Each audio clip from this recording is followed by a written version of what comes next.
Biology is just huge. It covers everything from the tiniest cells to the entire planet. So how in the world do we make sense of it all? Well, the secret is to understand the core principles that tie the whole field together.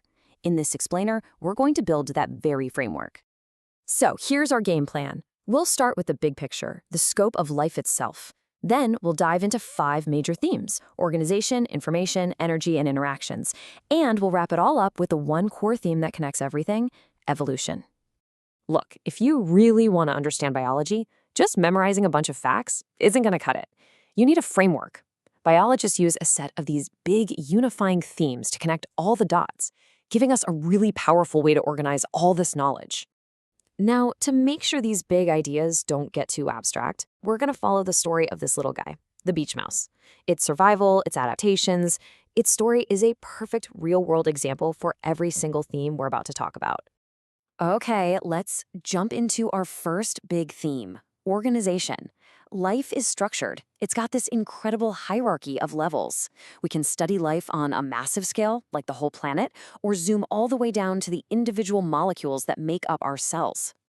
Thinking about life this way is incredibly useful. You can start with the biosphere, that's all life on Earth, and then zoom in. You've got ecosystems, communities, and then populations, like our group of beach mice.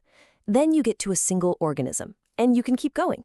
Deeper inside, you find organs, tissues, cells, and finally the molecules. Now, here's a really cool concept.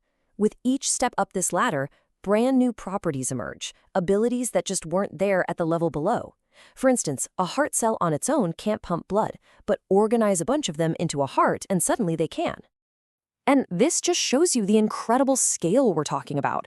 I mean, from the entire planet on the left to one single molecule on the right, biology covers all of it. And this organizational framework is what lets us study such a complex system without getting completely lost. Within this huge hierarchy, the cell has a really special status. It's the basic unit of life. Think of it as the lowest level that can actually be considered alive. It can perform all the activities needed for life. Pretty much everything an organism does is just the sum of what all its cells are doing. And even at this fundamental level, there's a big split in how things are organized. You've got eukaryotic cells, the kind that make up plants, animals, and our beach mouse. They have a nucleus and a bunch of other little compartments called organelles. They're like tiny organs for the cell. Then you have prokaryotic cells, like bacteria. They're much simpler. They don't have that complex internal structure. So we have all this amazing, organized structure. But what built it? What tells it what to do? Well, that brings us right to our second theme: information. Every living thing has a genetic blueprint that directs everything it does. And that blueprint is DNA. This amazing molecule carries all the instructions for building and running an organism. And critically, this information gets passed down from generation to generation. It's what ensures the continuity of life. Let's go back to our beach mouse. That light-colored fur isn't a random accident. Nope. It's a direct result of the information stored in its DNA. Specific genes get turned on or expressed, and they produce the proteins that create that exact color. It's a perfect example of genetic info leading to a real-world trait. Okay, so you've got the blueprint, the DNA. But you can't build a house with just a blueprint, right? You need building materials and energy. And that's our next theme: energy and matter. To stay alive, every organism has to take in energy and exchange matter with its environment. Now, this is a really, really important distinction to make. Just like the slide says, energy flows. It's a one-way street. It comes in from the sun, gets captured by plants, and then gets passed from one organism to another, losing a little bit as heat along the way. But matter cycles. The same atoms of carbon, nitrogen, and water are used over and over and over again. You can see that one-way flow of energy perfectly here. The sun's light energy is captured by plants. Our mouse comes along and gets chemical energy by eating the plant.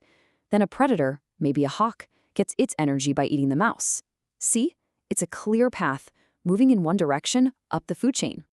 You know, that food chain is a perfect lead-in to our fourth theme: interactions. The thing is, no organism is an island. From the molecules inside a cell to an entire ecosystem, everything is constantly interacting with everything else. The hawk and the mouse. That's a classic predator-prey interaction. It's a super clear example of how organisms interact, and these kinds of relationships literally shape the whole ecosystem. But remember, interactions like this are happening at every single level of biology. For instance, down at the molecular level, your body is always using interactions called feedback regulation to keep things stable. The most common kind is negative feedback. It works kind of like a thermostat. When you get too hot, your body starts a process, sweating, to cool you down. The result, cooling, then slows down the process of sweating. These tiny interactions are absolutely essential to life. All right, we've arrived at our fifth and final theme, and honestly, this is the big one. This is the idea that supports everything else we've talked about. This is the core theme of all biology. Evolution. It is the one concept that explains both the mind-boggling diversity of life and its deep underlying unity. It is so important to get this. Evolution isn't just another theme on the list. It's the central organizing principle for the entire field. It's the why behind everything, from how a cell is structured to how energy flows through a forest. And this comparison shows you exactly how it works. On the left, there's our beach mouse. Its light fur is perfect camouflage against the sand. On the right, that's a mouse of the same species, but it lives inland, and its dark fur blends right into the soil. Why the difference? Natural selection. For generations, the mice that happened to be better hidden from predators were more likely to survive and pass on their genes for that fur color. This is adaptation right in front of our eyes. But here's the other amazing part. Evolution doesn't just explain all the differences. It explains all the similarities. The fact that a mouse, a mushroom, and a bacterium all use the exact same basic genetic language, DNA, is incredible evidence that all life on Earth shares a common ancestor. The blueprint itself is universal. So when you step back, you see that evolution provides this beautiful, cohesive explanation for life's biggest patterns. It explains the deep unity we see in things like DNA, the incredible diversity of millions of species, and that amazing fit between an organism and where it lives, like our perfectly camouflaged mice. And that brings us full circle. Organization, information, energy and matter, interactions, and tying it all together, evolution. These aren't just topics in a textbook. They are the mental tools you can use to really think like a biologist, to see how all the pieces of life connect into one coherent, amazing story. So I'll leave you with this to think about. A human cell is way, way more complex than a simple bacterial cell. And yet, we share about 1,000 genes with them. How does evolution explain that? How can such different organisms have the same core set of genes?